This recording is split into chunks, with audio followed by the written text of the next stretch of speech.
Halo, selamat datang di video yang terakhir. Kali ini kita akan membahas tentang Weapons of Influence ke-6, yaitu Scarcity, atau seringkali juga disebut dengan prinsip kelangkaan. Nah, hal yang mendasari prinsip ini adalah sesuatu yang unik dan terbatas, ini akan semakin diminati dan dicari. Harganya juga dipandang lebih tinggi dari item-item biasa. Nah, hal ini sebetulnya tidak hanya berlaku untuk benda fisik, akan tetapi juga berlaku untuk waktu, informasi, dan pengetahuan. Contoh yang jelas mengenai hal ini adalah barang-barang yang termasuk kategori limited edition. Jadi ini memang adalah barang-barang yang diproduksi secara terbatas, sehingga karena memang jumlahnya terbatas, orang-orang itu tambah cari, mereka tambah kepingin, sehingga harganya pun menjadi tinggi. Contoh yang lain adalah barang-barang antik, misalkan koleksi uang kuno, koleksi perangko kuno, karena memang jumlahnya yang udah terbatas, nggak banyak, akhirnya harganya pun bisa meningkat. Terkait dengan dunia marketing, saya akan bagikan sebuah fenomena yang cukup marak akhir-akhir ini. Tidak lain tidak bukan adalah fenomena flash sale ya, seperti yang kita lihat di slide ini. Dulu Lenovo ketika launch produknya A7000, mereka ini mengadakan flash sale. Biasanya dilakukan untuk launching produk melalui toko online.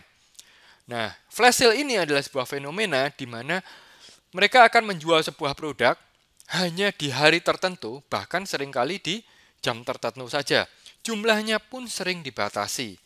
Nah, oleh karena semua yang serba terbatas ini membuat animo orang ini tambah tinggi. Mereka berpikir, waduh, kalau saya ini tidak beli sekarang, wah bisa-bisa nggak ada lagi kesempatan. Sehingga akhirnya mereka pun membeli di situ, penjualan terjadi dalam jumlah yang cukup besar. Ya, jadi ini adalah satu contoh flash sale, sebuah sales di mana memanfaatkan prinsip scarcity. Kemudian saya berikan satu contoh lain lagi ya, yang kali ini adalah yang saya alami atau tepatnya saya lakukan sendiri ketika membahas artikel tentang scarcity ini. Jadi waktu itu saya selesai nulis artikel, terus kemudian artikelnya saya post di Facebook page saya. Artikelnya sendiri, previewnya berbunyi seperti ini ya. Dalam sejarah saya blogging baru satu kali ini, artikel yang saya tulis dilarang terbit oleh pemerintah. Mereka berkata isinya terlalu kontroversial. Saya diberi waktu 2 kali 24 jam untuk diminta hapus. Silahkan ya, kalau Anda mau baca sebelum ini saya hapus. Tapi kalau Anda mutusin untuk baca, silahkan, tanggung risikonya sendiri. Ketika saya buat preview ini, wah orang-orang ini tambah kepengen tahu, wih apa ya, Pak David ini nulis apa kok sampai dilarang ya. Sehingga banyak yang akses, artikelnya sendiri jadi viral, sehingga waktu itu sampai pecah rekor ya, jumlah pengunjung tertinggi di dalam website saya. Nah, sebetulnya apa yang terjadi ketika mereka klik link ini? Ketika mereka klik link ini, ayo, semakin dilarang, Anda semakin kepingin bacakan. Nah, itu adalah prinsip scarcity. Jadi sebetulnya saya menjelaskan prinsip scarcity dengan memanfaatkannya. Kenapa ini bisa terjadi? Karena yaitu sesuatu yang dilarang, dibatasi aksesnya, justru membuat orang kepingin tahu. Ini dianggap berharga sehingga orang berebutan kepingin tahu apa ada yang dibaliknya. Nah, itulah yang terjadi ya. Prinsip psikologi yang berlaku adalah orang itu tidak ingin ketinggalan atau kelewatan sesuatu. Misalkan ya periode diskon yang terbatas. Mereka kan nggak ingin sampai kehilangan kesempatan dan akhirnya nggak dapat diskonnya gitu ya. Nah, berikut akan saya bagikan beberapa tips-tips supaya ketika Anda menggunakan scarcity ini, efektivitasnya bisa lebih baik. Tips yang pertama adalah batasi jumlah yang ingin dijual. Karena jumlah yang terbatas, ini akan membuat orang bergerak. Oleh karena itu, di dalam promosi seringkali digunakan kata-kata selama persediaan masih ada, persediaan terbatas, atau jumlah peserta dibatasi sekian orang, atau ini barang limited edition, nggak banyak-banyak stok saya.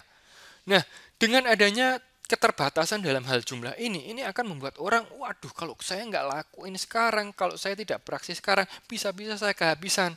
Nah, inilah yang membuat scarcity jadi lebih efektif. Oke, jadi tadi adalah tips yang pertama, Anda bisa membatasi jumlahnya. Yang kedua adalah Anda juga bisa membatasi waktunya. Contoh fenomena diskon di department store. Seringkali kita melihat iklan-iklan department store di koran gitu ya, biasanya diskon 50%, hanya berlaku hari ini saja, atau hanya berlaku 1 hari saja. Nah, karena dibatasi waktu ini, akhirnya orang pun rame-rame. Kalau nggak sekarang, wah bisa ketinggalan ini ya. Contoh lain adalah di dalam seminar. Di dalam seminar biasanya selalu ada harga early bird, di mana yang daftar duluan mereka dapat diskon, tapi waktunya terbatas. Orang tambah kepingin ya, apalagi ketika misalkan di webpage-nya itu ada countdown timer yang tambah lama tambah habis gitu ya. Jadi itu tadi adalah tips yang kedua, yaitu batasi waktunya. Tips yang ketiga adalah batasi akses atau batasi informasinya. Nah, berikut ada sebuah contoh yang bagus ya. Ini tentang sebuah perusahaan yang berjualan daging dan mereka jualannya lewat presentasi. Mereka adakan sebuah studi, mereka presentasi biasa gitu ya, dicatat berapa jumlah daging yang terjual. Terus mereka ubah sedikit ya, katakanlah ini yang versi kedua. Presentasinya kontennya sama, akan tetapi di akhir ditambahkan. Ngomong-ngomong, minggu depan ini persediaan daging sapi akan menipis. Sehingga kalau Anda mau order, lebih baik Anda order sekarang sebelum kehabisan. Nah, sebetulnya ini kan kita lihat ini adalah pembatasan waktu atau jumlah. Apa yang terjadi? Penjualan meningkat 2 kali lipat. Nah, akan tetapi tidak hanya berhenti sampai di situ saja. Ada yang versi ketiga. Versi ketiga ini sama dengan yang versi kedua tadi, tapi ditambahkan satu informasi lagi. Ngomong-ngomong, informasi ini jangan diomongin siapa-siapa ya, karena sebetulnya oleh bos saya tidak boleh sharingkan ke Anda, tapi karena Anda teman baik, ya udah deh, saya ceritain. Nah, apa yang terjadi ketika orang diceritain ini?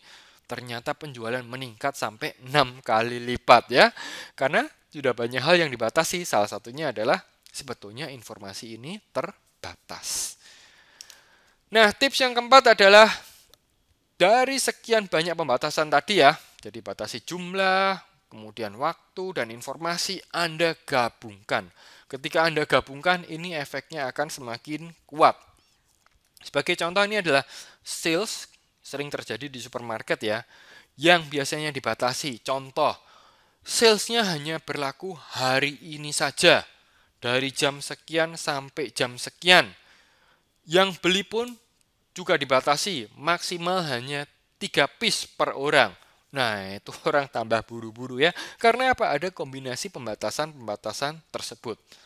Nah, jadi sebetulnya kalau saya dapat insight nih ya, sebetulnya kalau saya mau online course ini banyak ditonton orang, bisa aja saya batasin gitu ya. Contohnya adalah informasinya hanya saya berikan kepada mereka yang tergabung sebagai subscribers di email saya saja. Dan hanya terbatas hanya untuk 100 pembeli buku pertama, dan nanti untuk aksesnya hanya diberikan waktu 1 minggu. Setelah itu hilang gitu ya. Nah, itu saya yakin pasti online course ini dipandang lebih berharga, tambah lebih banyak orang yang kepingin untuk akses ya. Ya, akan tetapi itu memang nggak saya lakukan ya, karena tujuan saya juga ya Anda bisa akses ini free dan banyak orang yang juga bisa mendapatkannya. Nah, jadi itu tadi adalah pembahasan kita tentang weapons of influence yang terakhir, yaitu tentang scarcity. Sampai di sini pula berakhir pula rangkaian pembelajaran kita tentang materi The Weapons of Influence, cara meyakinkan orang tanpa perlu pandai membujuk. Saya harap apa yang sudah saya sharingkan bisa berguna, bisa juga bermanfaat untuk Anda bisa praktekkan, dan membuat Anda tambah jago untuk meyakinkan orang lain. Sampai di sini saya ucapkan sekali lagi terima kasih Anda sudah berinvestasi di buku Communication Made Easy. Saya harap kita bisa berjumpa lagi baik di buku yang kedepannya ataupun program-program kedepannya. Sampai jumpa, salam sukses selalu.